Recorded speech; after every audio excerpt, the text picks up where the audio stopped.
We're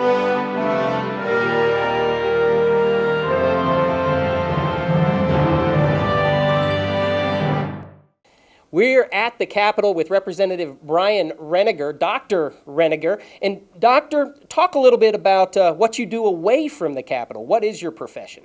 I am a doctor of veterinary medicine. I have a mixed animal practice, and which means that we work on all species of animals except skunks. And during the interim time from May until the 1st of February, I am at my practice.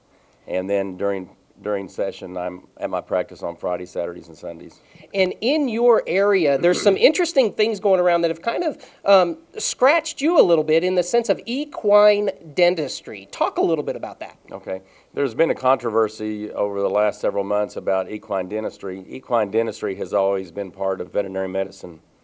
For the last 20 years, it has been illegal to practice equine dentistry unless you're a veterinarian or unless you are a layperson that is under the direct supervision of a licensed veterinarian. A layperson, describe that, and why would they need to be under the supervision of a veterinarian? Okay. To perform an equine dental procedure, we have to do several things. First of all, we have to give an animal a physical. Giving a physical to an animal actually tells us if this animal is going to be able to withstand both the heavy sedatives that we use, and also the price, or if the animal can actually take the procedure. So the physical actually opens up and tells us a lot about whether this animal can do this or not. Well, if it's in law already that lay people could actually do this, why would a physical be necessary? Have you ever had any experience where possibly this came into play? Yes. Number one, the physical tells us a lot on the general health of the animal. Whenever I take a physical on a horse, I will take the animal's temperature, I will listen to the heart rate of the horse, and I will do a very short neurological exam on the horse. And you told me a story that I think was pretty interesting. One experience that you had where a horse was actually sick, and it may not have been noticed unless you were there. Yes, that's true. Actually, a lot of times, I've found that a lot of times.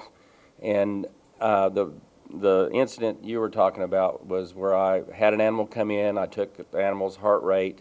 The heart rate was double normal, which told me something serious was going on with the animal. And I took the animal's temperature. It had a temperature of 107, which was high. And after a further neurological exam, I found the horse was in the initial stages of tetanus, which is lockjaw. And if that, well, let's just say I was performing that, or a lay person who had been trained for a couple of weeks was performing that, why couldn't I have just helped the horse through that situation? Well, actually, the client that called me about this actually called me and told me the horse was just slobbering food out of its mouth, which is a common sign of horses that are having dental problems. And because I'm trained in veterinary medicine to give physicals and to be able to pick up different animal diseases, I was able to pick this up, whereas a lay person might have gone ahead and just given the horse a sedative and ground its teeth off, sent the horse home, and the horse would have been dead the next day. But fortunately, this horse survived. And when you say sedative, I guess that's a drug. To me, that sounds like a drug. So you Yes. drug these horses? Why would you drug these horses? To do this procedure effectively and humanely, this procedure requires a heavy sedatives, because we have a big, large speculum that we put in the horse's mouth that actually jacks the horse's mouth open. A horse will not take this metal device in its mouth unless it's heavily sedated. And also, all the work that we do in a horse's mouth, the sedative is very, very necessary for us to perform this procedure, and to do it effectively and humanely. And so I could go to, I guess, an equine store or a shop and get this sedative if I was a lay person? No, actually, this drug is both state and federally restricted.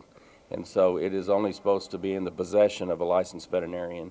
And that is really the crux of the controversy today, is that we have a lot of what we call lay teeth floaters out there that are acquiring these restricted drugs and using them on horses, and they have no training on how to use these drugs, and it's just plain out illegal to have these drugs.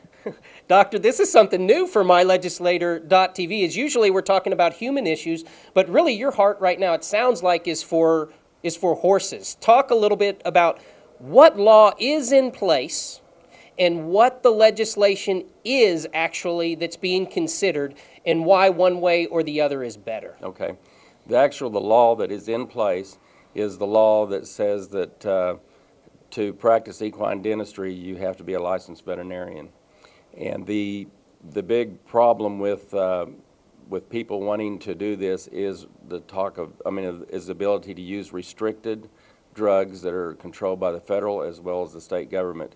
And the animals themselves it's under a lot better care if a licensed veterinarian actually performs this procedure, because they have the ability to pick up other diseases, and diseases that really have some public health significance to them.